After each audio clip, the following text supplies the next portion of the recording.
रामनाथ कोविंद हो या द्रौपदी मुर्मू, क्या कोई भी एपीजे अब्दुल कलाम का सपना पूरा कर पाएगा? राष्ट्रपति की जगह प्रधानमंत्री बनते कलाम तो 20 साल पहले भारत गाड़ देता विश्व में अपना झंडा। बचपन का छोटू बड़ा होकर मिसाइल मैन बना। अटल जी ने बुलाया तो कहा, सर मैं नहीं बनूंगा प्रेसिडेंट। हिंदुस्तान में आजादी के बाद अगर किसी का नाम बड़े सम्मान से लिया जाता है तो वो है एपीजे अब्दुल कलाम।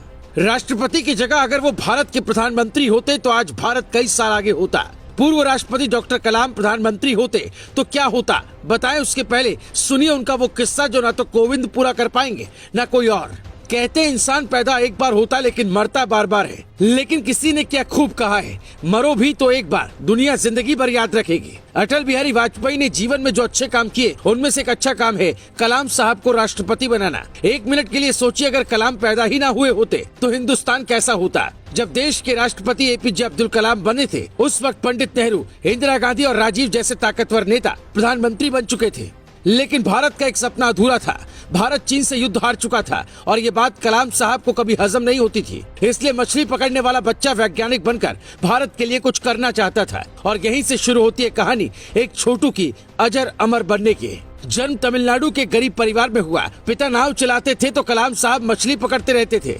अखबार बेचा, पढ़ाई का खर्च उठाया, अखबार बांटने के साथ पढ़ते भी थे। वहीं देश बदलने का ख्याल आया। ऐसी गरीबी किसी के पास हो तो लोग मजदूर बनने के बारे में सोचते हैं। कलाम ने कहा, मैं वैज्ञानिक बनूंगा। बचपन से चिड़ियों को उड़ता देख उड़ने का मन बनाया। विंग कमांडर बनकर भारत का मान बढ़ाना चाहते थे। पायलट की वैकेंसी निकली, फॉर्म भरा। परीक्षा में 9वां स्थान था। 8 सीट थी, इसीलिए वहाँ सिलेक्शन नहीं हुआ। एक सपना टूट जाने से बहादुरों की जिंदगी में और जोश आता है, वही हुआ।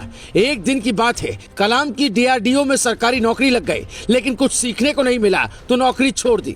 एक दिन इसरो के फाउंडर विक्रम साराभाई जी से मुलाकात हुई और वहीं से जिंदगी बदल गई। नामी वैज्ञानिक विक्रम साराभाई ने कमाल की क्षमता को पहचान लिया और फिर वो हुआ जिसका इंतजार आजाद भारत को करीब 50 साल से था।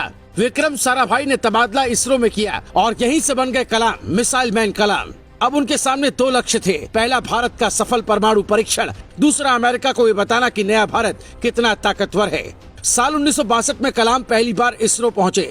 कलाम प्रोजेक्ट डायरेक्टर बने और जब भारत ने अपना स्वदेशी उपग्रह प्रक्षेपण यानी SLV-3 बनाया, कलाम ने स्वदेशी गाइडेड मिसाइल को डिजाइन किया, जिसके चलते अग्नि और पृथ्वी जैसी मिसाइलें भारतीय तकनीक बनी। सन 1992 से 1999 तक कलाम रक्षा मंत्री के रक्षा सलाहकार भी रहे। जब वाजपेयी सरकार ने पोखरण में दोबारा न्यूक्लियर टेस्ट किया तब कलाम ने बड़ी भूमिका निभाई। कलाम की अगुवाई में जमीन से हवा में मार करने वाली मिसाइल, टैंक भेदी मिसाइल और re entry experiment launch vehicle पर खूब काम हुआ। पृथ्वी, त्रिशूल, आकाश, नाग नाम के मिसाइलों का निर्माण हुआ। साल 1985 महीना सितंबर त्रिशूल का परीक्षण, फरवरी 1988 में पृथ्वी और मई 1989 में अग्नि का परीक्षण किया गया। इसके बाद 1998 में रूस के साथ मिलकर भारत ने सुपरसोनिक क्रूज मिसाइल बनाने पर काम शुरू किया और ब्रह्मोस प्राइवेट लिमिटेड की स्थापना की गई। इस दौरान भारत ने साल 1999 में परमाणु का सफल परीक्षण किया। दुनिया ने भारत का विरोध किया, लेकिन अटल बिहारी और कलाम की जोड़ी ने ये काम कर दिखाया। कलाम का देश के प्रति डेडिकेशन देखकर अटल जी ने फोन कर मिलने के लिए बुलाया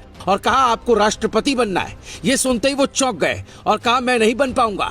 फिर सोचने का वक्त लिया और दूसरे दिन राष्ट्रपति बनने के लिए तैयार हो गए। जब तक वो वैज्ञानिक थे देश उन्हें करीब से नहीं जान पाया, लेकिन जब वो राष्ट्रपति बने तो सबको पता चला ये है देश के असली हीरो। कलाम का कोई विरोधी पैदा नहीं हुआ, न जीते जी न मरने के बाद। पैदा हुए तो सपना देखा कैसे देश बदले, और जब आखिरी सांस ली तो भी हिंदुस्तान कैसे आगे बढ़े। ये पढ़ाते पढ़ाते ऐसा लगा जैसे उनका जन्म हिंदुस्तान के किसी खास मकसद के लिए हुआ था। वो ईमानदार इतने थे कि राष्ट्रपति के कमरे में रहते थे, परिवार आता तो पूरा खर्च उठाते और सरकार को 3,52,000 का चेक तक देते। आज कोई प्रधान बन जाता है तो देश को जागीर समझता है। कलाम साहब राष्ट्रपति बनकर भी सच्चे फकीर थे।